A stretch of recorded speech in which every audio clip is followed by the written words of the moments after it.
Hey humans, Bob here with another Marvel Avengers video. Today we're going to be diving into the most recently added characters of the game, the Winter Soldier, and providing you with our Prime build. Don't forget to like and subscribe as we roll that intro. Before we begin, for those who are new to the channel, I don't focus on min-maxing builds, but rather builds that allow you to take on pretty much anything that the game can throw at you. This way, you don't need to be switching up your gear mid-fight or in between missions. These are builds that will teach you how your characters work and make them work in every situation. So, let's go over these sections that we're going to cover in this video. Number 1, stats, just how I've built my hero and why I focused on these stats. Number 2, skills, what skills I've selected and why. 3, champion points, what my focus around endgame leveling is. And number 4, which perks I'm focusing on and why, and also where to farm this gear.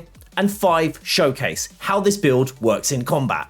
Right, let's start with which stats I focus on. If you want to build a ranged focused Winter Soldier like mine, you'll want to focus on precision as your main stat, as this will increase your damage output from all of your ranged weapons. I also make sure to focus at least a little bit on proficiency because that ensures that I hit as many critical attacks as possible to maximize damage output. To build off of this, I focus quite heavily on Valor as well, as this not only increases the damage output of heroics, but also boosts crit damage, which is the best way to hit those really high damage numbers. Finally, I've made sure to have at least a little resolve and resilience in this build, but luckily I don't have to lean too heavily into this thanks to Bucky's invisibility. Let's move on to skills now. Obviously I have all of Winter Soldier's base skills unlocked, but let's go into the specifics, starting with the specialty tree. Under support heroic ability, I use EMP, which instantly applies the shock status effect on all enemies hit in the initial blast. This is fantastic for priming enemies for battery damage. In fact, this is probably one of the most important selections throughout the entire build, and you'll see why when we get to the showcase. Next under support, I use Galvanized Stealth, which upon activation of your support heroic will grant you and all nearby heroes a burst of energy, which will fill your intrinsic meter. Since Bucky needs to fill his intrinsic meter to activate his overcharge, this is incredibly useful and will not only help us to maintain an infinite intrinsic cycle, but also a heroic one on top of that.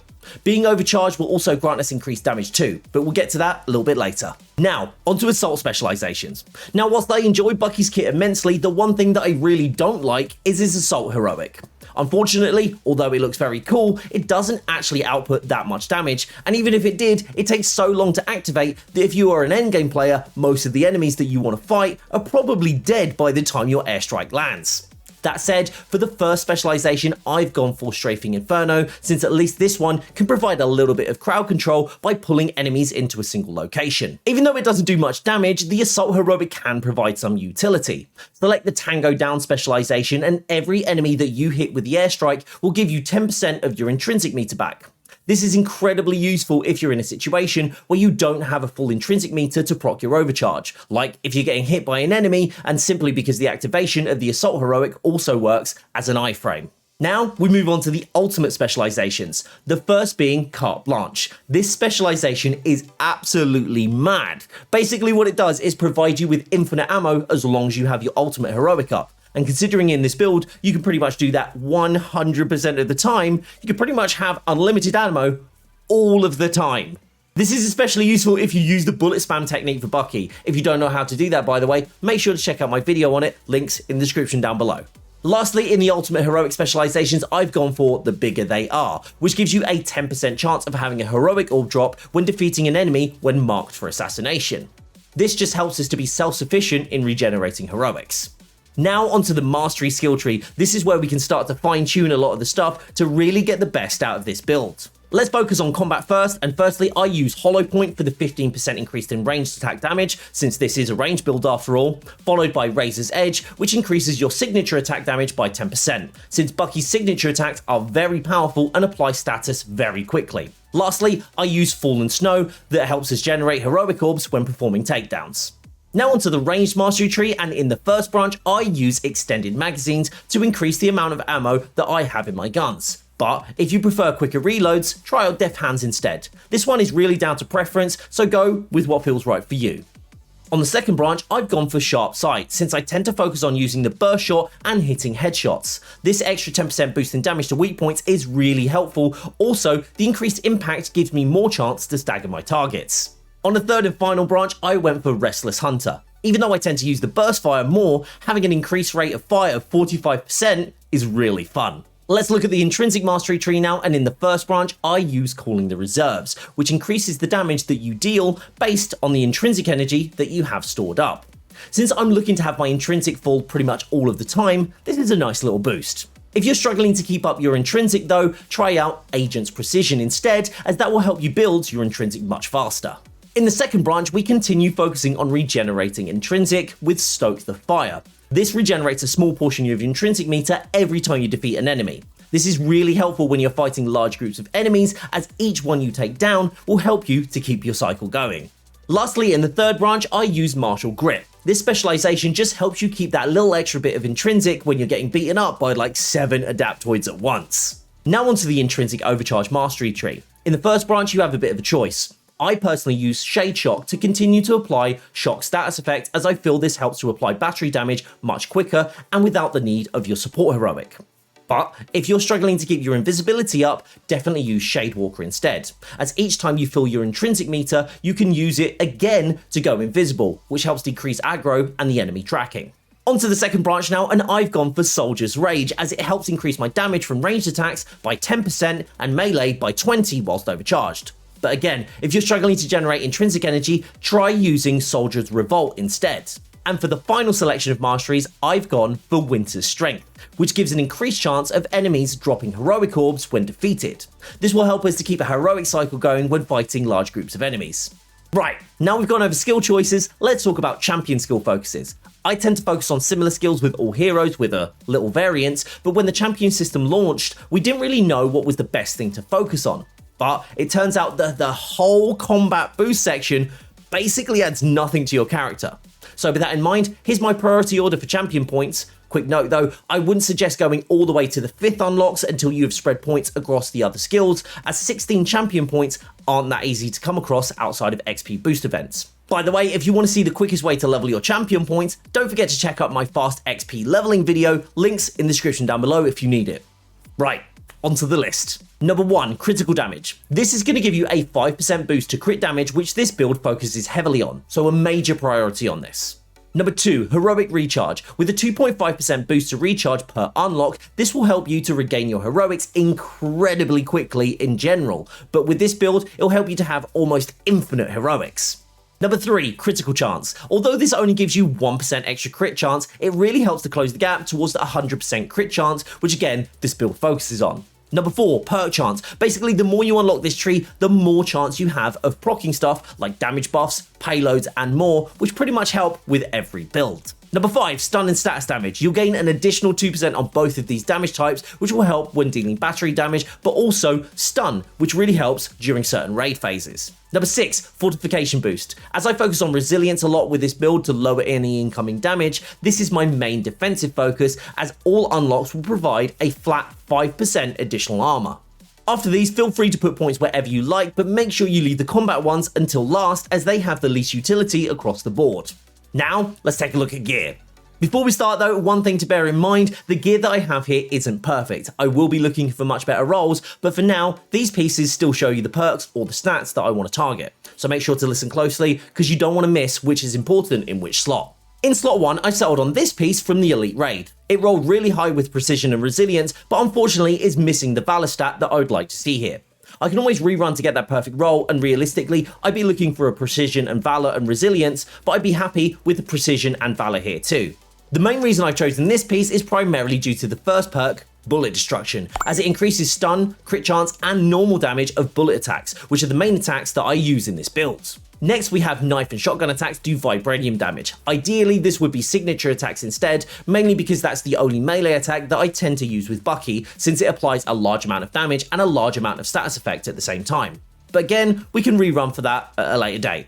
Perk 3, whilst I don't intend to use it, is actually pretty useful if you do need to do takedowns on enemies. This could be especially useful in the raid when trying to perform takedowns on larger enemies like the big echoes or the large spiders. As mentioned before, this is an Elite Raid piece, so to be able to get this, you'll need to run the Discordant Sound Raid, the Elite version. In slot 2, I have a Hive Mind Armory piece. This isn't a piece I usually use on any build, but at the time of recording, it's the best stat roll that I've been able to grab for Bucky with a positive status effect on it. Don't ask why, but my RNG has been extremely rough. The only real reason that I'm using this piece is literally because it has plasma status and a high precision valor roll, which is essentially all you really need from this piece, as you'll be using the positive status to cause battery damage after you stack shock status using your support heroic. Ultimately, I'll be looking for the Discordant Armory piece that drops from the raid, as that can drop with sonic bullet attacks and pinpoint vibranium payloads, which in itself is a battery piece. This is ultimately what you should be chasing, but for now, anything with a positive status and high stats will work for this build. If you're looking for the Hive Mind piece though, all you need to do is run No Rest for the Wicked and cross your fingers for some good RNG. Now on to slot 3, and this is most likely the toughest piece to get hold of in this build, as far as I'm aware, it will only drop from the daily mission featured during the Red Room event, which means if you don't save scum, you'll have around 14 tries to get this piece across the duration of the event. Whilst the stats aren't perfect here, I would have loved for it to have dropped with precision in there somewhere. The perks are the real reason that we want this piece. Literally every perk on this piece is pretty much perfect for this build. The first, Rampant Assistance, which increases heroic charge rate whilst overcharged, is incredibly overpowered, as instead of increasing your charge rate by 3.2% like it says, it's more like 300. I'm always looking for this piece in my builds, and there's a good reason for it. Second, Rampant Breaker will increase your damage by 10% whilst overcharged, and since this build is focused on staying overcharged pretty much all of the time, that's a nice little bump too. And on top of all of that, Bullet Boon also increases your bullet attacks by a flat 20%, which is honestly massive. Even though this is a legendary piece, it's absolutely god tier. Finally, we have slot 4, and honestly, I haven't really seen this piece used in too many builds. I get why, it doesn't look fantastic on the surface, but when you get down to the nitty gritty of it, it's bloody incredible. The Special Ops Tactician can roll with Might, Valor and Precision, which is exactly how you want it to roll, but on top of that, it gives you 2 of the best perks for Bucky stacked together. Let me explain why. Protocol Override Overdrive generates intrinsic energy automatically whilst you're using your ultimate heroic. Boss Lethal Protocol Overdrive Extension increases the duration of the ultimate heroic when defeating enemies by 2.5 seconds. Basically what these 2 perks do together is they feed into each other to help you to create an infinite intrinsic cycle. Couple this with the perks in the previous slot that regenerate heroic whilst overcharged, and you'll also create an infinite heroic cycle. Finally, Knife Rush will help you to regenerate your willpower slowly when using knife attacks, which isn't really necessary to this build, but it's a nice little extra perk right at the end. If you're looking to farm this piece, try running the daily priority or flashback missions. Onto artifacts now, this is pretty straightforward. Like my Widow build, I've targeted this Valor ISO for a couple of reasons. Number 1 being the stat roll, although not a perfect roll, I'm still waiting for the perfect triple 64. This yellow ISO 8 has fantastic stats. As well as this, I've got it to roll with increased regen speed of my support heroic, which really helps this build to stay invisible, as well as apply shock damage to enemies, priming them for battery damage. I nabbed this from Sydney Gaffer Levine in the Shield Substation 0, just make sure to check out his shop every day, and you should be able to grab something easily enough. Onto the second minor artifact now, and whilst I'd usually aim for an ISO 8 of Cosmic Affinity, which has Reactive Cosmic Surge, which is possibly one of the best perks in the game, so much so that I did a video dedicated to it specifically, you can check that video out in the link description down below. Sadly, I've not been able to roll anything decent on that stone yet, so I've gone for a high rolling triple precision ISO to boost my range damage. If you're going for the precision ISO, that will be in the same shop with Sydney Gaffer Levine in the Shield Substation 0, and if you're looking for the Cosmic Affinity ISO, try searching DNA chests and vault missions or completing the OLT. Finally now, onto the major artifact, and whilst most people will suggest going for the Tactagon or the Nornstone of Lethal Will, I've gone for the Ring of Nibelung, which increases the amount of heroic energy gained from heroic orbs, and also gives you the ability to spawn your own orbs to help regen either your health, your intrinsic, or your heroics. Either way, it's incredibly useful to have when your build depends on keeping your meters up, as it basically speeds up your heroic regen even more.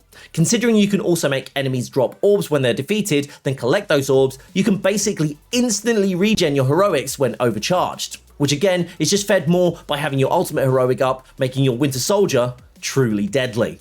And there you go, that's it for gear. So, to summarise, in this build we have Infinite Heroic Cycle, Infinite Intrinsic Cycle, Near Permanent Invisibility, huge battery damage output, and even a cheeky little bit of self-healing. But enough of me talking about it, let's show you.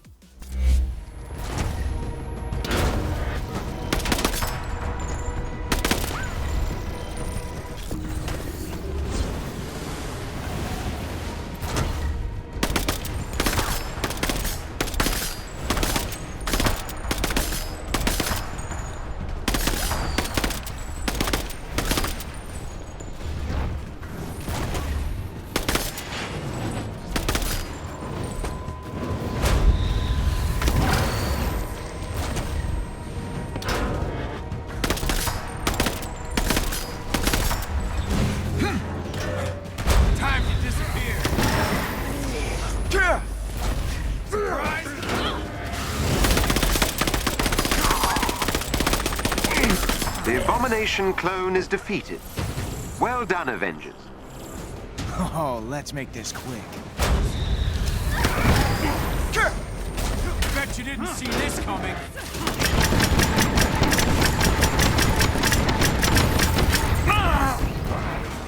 You never learn, Masters. Ooh, a burn and a pun.